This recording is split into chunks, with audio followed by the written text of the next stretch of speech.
तो ले आओ जो तुमने करना है। दाएं से आना है, बाएं से आना है, ऊपर से आना है, नीचे से आना है, इकट्ठे आना है, किसी के साथ आना है। एक बार मजा ना करा दिया ना तो पैसे वापस। ठीक है ना। आप पर होता दिफा आईएसपीआर साहब, अगर एयरफोर्स ना होती तो आपने लगवा दिए थे पाकिस्तान के। अभी यहां मोदी लाहौर में चाय पी रहा होता अगर एयरफोर्स ना होती। ये है ग्राउंड रियलिटी। हम तो सच बात करते हैं, आपको आपकी हैसियत बताते हैं कि क्या है। 5 दिन आपने कौम को मार पड़ने दी। ये जो आपने बताया ना, ये दोबारा खुद भी सुने। इस वक्त पॉलिसी ये है कि अगर 5 मारेंगे पाकिस्तान 10 मारेगा, क्योंकि इस वक्त field marshal Syed Hafiz Munir is on the driving seat. और इसी वजह से सबसे बड़ी बात यह है कि Pakistan is rising in every field. कुछ भी हो, पाकिस्तान की तरक्की को रोका नहीं जा सकता चीमा साहब, चाहे वो मिलिट्री हो, चाहे वो इंडस्ट्री हो, चाहे करना। अच्छा, ये कहते हैं कि जी ये इंडिया और जो अफगानिस्तान है उनका गठजोड़। मैं एक चीज ये पूछना चाहता हूं कि अफगानिस्तान पाकिस्तान का हिस्सा है या पाकिस्तान अफगानिस्तान का हिस्सा है? नहीं, दोनों बिल्कुल अलग मुल्क हैं। वहां पे भी मुख्तलिफ कौमियतें रहती हैं, पाकिस्तान में भी मुख्तलिफ कौमियतें रहती हैं, अलग कंट्रीज हैं। पासपोर्ट अलग है, कार्ड अलग है, निज़ाम अलग है, बहुत कुछ अलग है। ठीक है, एक और ये मानेंगे नहीं कभी पाकिस्तानी, क्योंकि लगातार वही ब्रह्मोस वो कर दिया और S-400। ये झूठ की एक दुनिया में रहते हैं लोग। ये पूरी कौम ऐसी है, 25 करोड़ की कौम जो है पाकिस्तानियों के, they are like that only. तो किसी भी तो दोस्तों, पाकिस्तान का DGISPR शायद अपना मानसिक संतुलन खो बैठा है, तभी तो वो इस प्रकार की धमकियां भारत को दे रहा है, जबकि इसको पता है कि इसका जो आसिम मुनीर है, इन सब का पापा, वो बुलेट प्रूफ गिलास के पीछे छिपता फिर रहा है, बुलेट प्रूफ जैकेट पहन रहा है कि उसको डर है कि कोई उसको निपटा ना दे। और ये जाहिल क्या धमकी दे रहा है कि अफगानिस्तान और भारत मिले हुए हैं, हमारे खिलाफ जंग लड़ रहे हैं, उनको यदि अकेले अकेले लड़ना है तो अकेले अकेले भी हमसे युद्ध कर सकते हैं, और यदि साथ में आना है तो साथ में आ जाओ, हम सबको हरा देंगे। मतलब इन जाहिलों की एक अपनी सी दुनिया है जिसमें किसी भी जंग को नहीं हारे हैं, जबकि असल सबको पता है BLA वाले इनके सोल्जर को उठा ले जाते हैं, TTP वाले कनपट्टी पर बजा रहे हैं, और ये धमकी देते फिरते हैं भारत को और अफगानिस्तान को कि आ जाओ, आकर हमसे लड़ लो। TTP वालों ने भी इनको ठोका है, भारत ने भी 9 एयरबेस गिराए हैं, इनकी धज्जियां उड़ा दी उनकी, मगर फिर भी ये बोलते हैं कि हम जीत रहे हैं। और शायद इसी के कारण इस वक्त पॉलिसी ये है कि अगर 5 मारेंगे पाकिस्तान 10 मारेगा, क्योंकि इस वक्त field marshal Syed Hafiz Munir is on the driving seat. और इसी वजह से सबसे बड़ी बात यह है कि Pakistan is rising in every field. कुछ भी हो, पाकिस्तान की तरक्की को रोका नहीं जा सकता चीमा साहब, चाहे वो मिलिट्री हो, चाहे वो इंडस्ट्री हो, चाहे कुछ भी हो।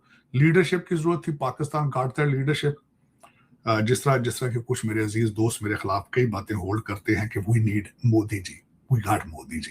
डिफरेंस ये है कि वो आपके मोदी जी हैं, हमारे मोदी जी जो हैं वो हाफिज कुरान है, सैयदजादे हैं, और he is determined to die for Pakistan. I am not sure either Modi is going to die for India or not, लेकिन he is willing to die for Pakistan. और मैंने अपनी स्टेटमेंट में एक दफा कहा था कि if you die for Pakistan we will die for you.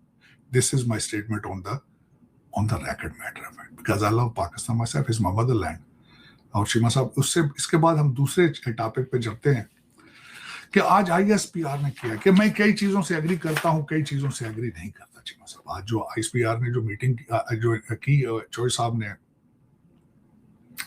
Press conference की है, उसमें टेररिज्म के हवाले से कोई नई चीजें नहीं थी। उसमें उन्होंने 2025 की बातें की हैं, और ये कोई नई बात नहीं है। पाकिस्तान बड़े अरसे से दहशतगर्दी का शिकार है, उन्होंने अपना केस बनाने करना।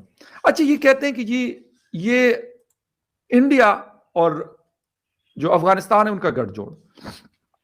मैं एक चीज ये पूछना चाहता हूं कि अफगानिस्तान पाकिस्तान का हिस्सा है या पाकिस्तान अफगानिस्तान का हिस्सा है? नहीं, दोनों बिल्कुल अलग मुल्क हैं। वहां पे भी मुख्तलिफ कौमियतें रहती हैं, पाकिस्तान में भी मुख्तलिफ कौमियतें रहती हैं, अलग कंट्रीज हैं। पासपोर्ट अलग है, कार्ड अलग है, निज़ाम अलग है, बहुत कुछ अलग है। अब अगर ये कहते हैं कि जी उनका गठजोड़ इंडिया के साथ, बिल्कुल है। वो तो कुछ चुप के थोड़ी जा रहे हैं कि मतलब आमिर खान मुत्तकी कोई सीक्रेट मिशन पे या चुप के कोई दौरा कर रहे हैं। वो तो कह रहे हैं भाई मैं 6 रोजा या 5 रोजा दौरे पे मैं दिल्ली आया हूं, वहां पे मीडिया टॉक भी कर रहे हैं, वहां पे मुख्तलिफ जगहों पे भी जाते हैं। जाएंगे भाई, उनका राइट है। वो इंडिया के साथ ताल्लुकात बनाए, उनका मर्जी इजराइल के साथ ताल्लुकात बनाए, उनकी मर्जी किसी और के साथ वो ताल्लुकात बनाए। हम कौन होते हैं ये फैसला करने वाले कि किन के साथ वो ताल्लुकात रखेंगे और किसके साथ वो ताल्लुकात नहीं रखेंगे। अब मसला ये है कि हमने अपने मामलात को खुद हल करना है ना, उसके लिए इंडिया और किसी और ने तो नहीं आना। हमारे इंटरनल जो मामलात हैं, मैं ये हमेशा ये बात करता हूं, पाकिस्तान का ये दावा है कि जी ये उनकी साजिशों की वजह से हो रहा है।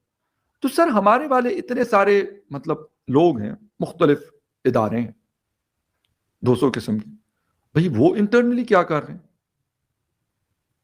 पाकिस्तान तो इंडिया के अंदर इंटरनली कुछ नहीं कर सकता ना, मतलब उन्होंने अपने सिस्टम को जरा स्ट्रॉन्ग किया हुआ ना। अगर हमारी उनसे जंग होती तो बॉर्डर पे होती है, कश्मीर में होता था, अब वो भी वहां पे भी कोई ऐसी चीज नहीं हो रही फिलहाल, पहले होती थी। अब क्या करें? अब इन चीजों को हमने अपने सिस्टम को बेहतर करना है ना, अवाम को साथ मिलाना है, बजाय इसके कि जी ये कॉलेजों में स्कूलों में हमने अपने से एक बड़ी कुव्वत को शिकस्त दी। एक ऐसा मुल्क जिसकी इकोनॉमी पाकिस्तान से बहुत ज्यादा मजबूत है, जिसका दिफाई बजट 7 से 8 गुना है पाकिस्तान का, उनका एग्रेशन का जो शौक था वो मेरे ख्याल से हमने पूरा कर दिया, क्योंकि वो ये समझते थे कि पाकिस्तान में घुस के मारेंगे और पाकिस्तान की तरफ से जवाब नहीं आएगा। लेकिन हमारे एयरफोर्स ने, हमारी आर्मी ने जिस तरीके से जवाब दिया है वो काबिल तारीफ है। और आपको याद होगा मोदी साहब का वो बयान उसके बाद कि हम तो दहशतगर्दों को मारने के लिए कार्रवाई की थी, आपने हम पर ही हमला कर दिया। यानी इतना सादा और इतना बचकाना उनका ये मेरे ख्याल से बयान था, क्योंकि ये हो नहीं सकता था कि वो पाकिस्तान में आके किसी किस्म की कार्रवाई करें और उनको जवाब ना मिले। तो मेरे ख्याल से बड़ा एक शानदार तरीके से उनको जवाब दिया, जिसने ना सिर्फ पाकिस्तान के लिए इस जंग में कामयाबी हासिल की, बल्कि उसके बाद एक पाकिस्तान का जो इंप्रेशन है, एक इमेज है दुनिया भर में, वो बहुत चेंज हुआ है। पाकिस्तान को अब एक सीरियस कंट्री के तौर पे देखा जा रहा है, एक सीरियस कंट्री जिसके पास एक स्ट्रांग मिलिट्री है। ये दुनिया को पता था न्यूक्लियर वेपन तो हमारे पास है, लेकिन क्या पाकिस्तान अपने से बड़ी कुव्वत को कन्वेंशनल तरीके से हरा सकेगा या नहीं हरा सकेगा, ये सबके जहन में एक सवाल थे। इनफैक्ट मैं ये पहले भी बता चुका हूं कि पाकिस्तान को जो हमारे दोस्त ममालिक है वो मशवरा दे रहे थे कि उनको गुस्सा निकालने दें, आप रिएक्ट ना करें, लेकिन पाकिस्तान ने उस एडवाइस के बरक्स जाकर जो है वो कार्रवाई की, जिसमें कामयाबी हासिल हुई। उसके बाद से आप देख लें, चाहे ईरान और इसराइल का कॉन्फ्लिक्ट हो, उसमें पाकिस्तान का अहम किरदार, इसराइल और कतर का कॉन्फ्लिक्ट हो, उसमें पाकिस्तान का किरदार, डोनाल्ड ट्रंप वो बार बार बात कर रहे हैं कि 7 जहाज पाकिस्तान ने गिरा